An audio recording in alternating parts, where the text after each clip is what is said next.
যারা ধরো আগামীতে নেতা হয়ে আসতেছেন, বিশেষ করে ৩ জন প্রার্থী আমাদের মানকাছরে।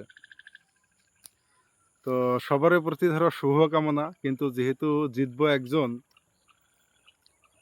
তো সেই একজনের কাছে ধরো রিকোয়েস্ট, আগামীতে যাতে আমাদের এই যে যেটা মানে মূল সমস্যা যেটা এইচএম রোড আর মানকাছর মেঘালয়, এই জিনিসটা যাতে আপনি মানে একদম সদিচ্ছা নিয়ে যাতে এই সমস্যাটা সমাধান হয়, এই কামনা করছি আপনার কাছে। তো ভালো থাকবেন, সুস্থ থাকবেন।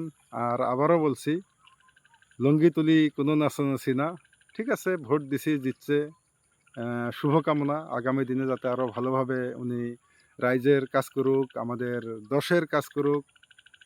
হ্যাঁ, কিন্তু একদম হেরে বউ ছাওয়া সব শুদ্ধে যায় যে ঢোল ডাংরা নিয়ে নাচা লাগবো, সেটা কোনো দরকার নাই ভাই। অনেক জটিল সমস্যা সামনে আছে। হ্যাঁ, দুনিয়াতে আশেপাশে কি হইতেছে একটু খবর নেন। আর আমাদের তো ধরো যেটা মার খাওয়ার সমস্যা, আপার আসামে গেলে কি হয় সবাই আমরা বিগত দিনে দেখছি। তো এই জিনিসগুলো যাতে সমাধান হয়, অনেক কথা।